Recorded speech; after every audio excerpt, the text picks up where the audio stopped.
AI মোদীৰ अच्छे दिन आर्थिक ধুমুহাৰ কবলত ভাৰত প্ৰধানমন্ত্ৰীৰ ইমাৰ্জেন্সি মিটিং 500 টকা হবগৈ পেট্ৰলৰ দাম টকাৰ মূল্যৰ হুৰাহুৰে পতন প্ৰিয় দৰ্শক 5 দিনীয়া বিদেশ ভ্ৰমণ সমাপ্ত কৰি প্ৰধানমন্ত্ৰী নৰেন্দ্ৰ মোদী দেশলৈ উভতি আহিছে উভতি আহি তেওঁ কেবিনেট বৈঠক আহ্বান কৰিছে হঠাতে অনুষ্ঠিত হোৱা এই কেবিনেট বৈঠকে বহু প্ৰশ্নৰ উত্থাপন কৰিছে যে আমাৰ আৰু আপোনালোকৰ পকেটৰ ধন চৰকাৰী আৰু কাঢ়িব নেকি নমস্কাৰ নিউজ ওৱান নৰ্থ ইষ্টলৈ আপোনাক স্বাগতম আজিৰ এই প্ৰতিবেদন লৈ মই বিউটি আপুনি চাই আছে দেশৰ এটা অগ্ৰণী নিৰ্ভীক নিৰপেক্ষ আৰু বখবাকিক channel news one north east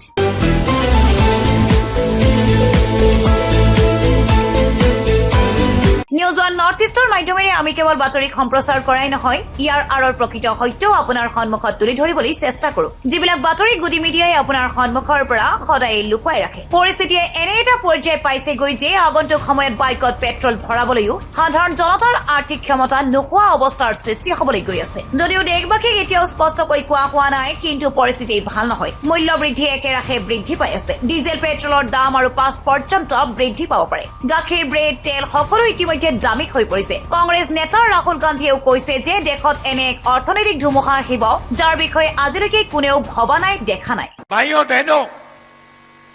Narendra Modi ने हिंदुस्तान के आर्थिक सिस्टम को बेच दिया है फिर से बोलता हूं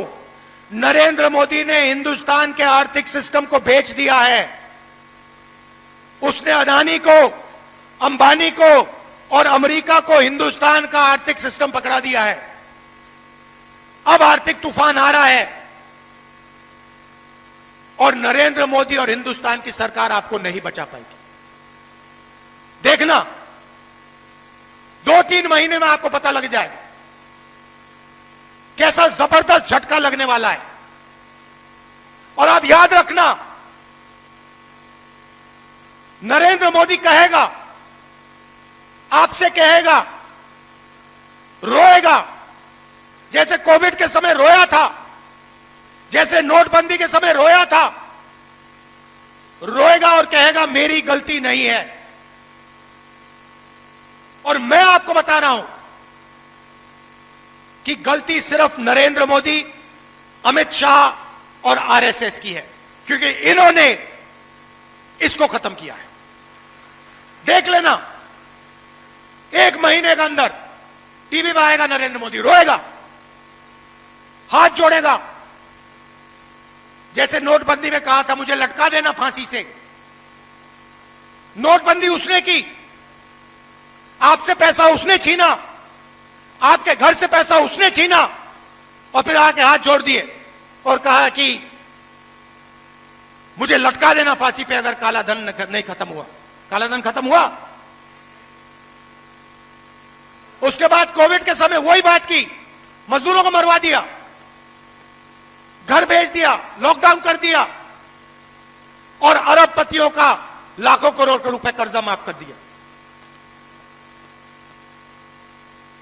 और फिर से करने वाला है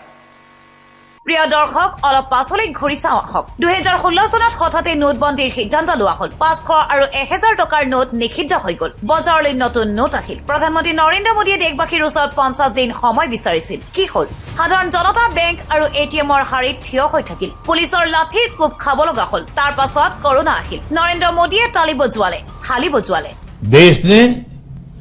अपनी एकजुटता को ऊर्जा देने के लिए ताली थाली बजाई दिए जलाए तब कुछ लोगों ने कहा था कि क्या इससे बीमारी भाग जाएगी लेकिन हम सभी को उसमें देश की एकता दिखी सामूहिक शक्ति का जागरण दिखा इसी ताकत ने कोविड वैक्सीनेशन में आज देश को इतने कम समय में 100 करोड़ तक पहुंचाया है যেতিয়া পৰিস্থিতি নিয়ন্ত্ৰণৰ বাহিৰলৈ গ'ল তেতিয়া লকডাউন লগোৱা হ'ল কি ধ্বংস নহ'ল তেতিয়াও নৰেন্দ্ৰ মোদীয়ে দেশবাসীক একত্ৰিত হোৱাৰ আহ্বান জনাইছিল দেশৰ কৃষকসকলে ধৰ্ণাত বহি পুলিচৰ মাৰ খাইছিল কথা শুনি থাকিল গালি খাই থাকিল হঠাতে প্ৰধানমন্ত্ৰী মোদী সন্মুখলৈ আহি ক'লে যে তপস্যাত কিবা অভাৱ ৰৈ গ'ল আৰু আজি দেশৰ সন্মুখত আৰ্থিক সংকটৰ দৰে এক ভয়াৱহ অৱস্থা এতিয়া আকৌ প্ৰধানমন্ত্ৰী নৰেন্দ্ৰ মোদীয়ে কৈছে যে সোণ নিকিনিব বিদেশলৈ নাযাব পেট্ৰল ডিজেল ভাবি চিন্তি ভৰাব এইটোৱেই দেশভক্তি অৰ্থাৎ দেশৰ মানুহৰ ওপৰত এই সকলো দায়িত্ব জাপি দিয়া হ'ল ইয়াৰ মাজতে আন এটা খবৰ আহিছে যে মাৰ্কেট ভেলুৰ ভিত্তিত বিশ্বৰ শীৰ্ষ 100 কোম্পানীৰ তালিকাত এতিয়া ভাৰতৰ এটাও কোম্পানী বাকী নাই ব্লুমবাৰ্গৰ ৰিপৰ্ট অনুসৰি 2025 চনৰ আৰম্ভণিলৈকে এই গ্লোবেল তালিকাত ভাৰতৰ 3টা কোম্পানীয়ে ক্ৰমে ৰিলায়েন্স ইণ্ডাষ্ট্ৰিজ HDFC বেংক আৰু TCS অন্তৰ্ভুক্ত আছিল কিন্তু এতিয়া এই তালিকাত এটাও কোম্পানী নাই ঘৰুৱা শ্বেয়াৰ বজাৰত একেৰাহে পতনৰ বাবে এই ভাৰতীয় কোম্পানীবোৰৰ মূল্য কমি গৈছে দেশৰ আটাইতকৈ ধনী কোম্পানীৰ ৰিলায়েন্স ইণ্ডাষ্ট্ৰিজ গ্লোবেল ৰেংকিঙত 106 নম্বৰ স্থানলৈ নামি গৈছে এই কোম্পানীটো 2025 চনৰ আৰম্ভণিতে 57 নম্বৰত আৰু 2026 চনৰ আৰম্ভণিতে 73 নম্বৰ স্থানত আছিল আমেৰিকা আৰু ইৰাণৰ যুদ্ধৰ ফলত ভাৰতৰ ডাঙৰ ক্ষতি হৈ আছে বিদেশী বিনিয়োগকাৰীসকলে অভিলেখ গতিৰে ভাৰতীয় শ্বেয়াৰ বজাৰৰ পৰা ধন উঠাই নিবলৈ আৰম্ভ কৰিছে 28 ফেব্ৰুৱাৰীত ইৰাণৰ ওপৰত আক্ৰমণৰ পাছৰ পৰা বিদেশী বিনিয়োগকাৰীসকলে ভাৰতীয় শ্বেয়াৰ বজাৰৰ পৰা প্ৰায় $21 বিলিয়ন উঠাই লৈ গৈছে ইয়াৰ ভিতৰত কেৱল মাৰ্চ মাহতেই প্ৰায় $13 বিলিয়ন ধন উঠাই লোৱা হৈছে NSDL ৰ তথ্য অনুসৰি মাৰ্চ মাহত যিমান FII ভাৰতীয় শ্বেয়াৰ বজাৰৰ পৰা ওলাই গৈছিল সিমান এমাহতে আগতে কেতিয়াও হোৱা নাছিল ইফালে এপ্ৰিল মাহত খুচুৰা মূল্য বৃদ্ধি 3.48% লৈ বৃদ্ধি পাইছে ইয়াৰ আগতে মাৰ্চ মাহত এইটো 3.40% আছিল এপ্ৰিল মাহত 2026ত দেশৰ পাইকাৰী মূল্য বৃদ্ধিৰ হাৰ বৃদ্ধি পাই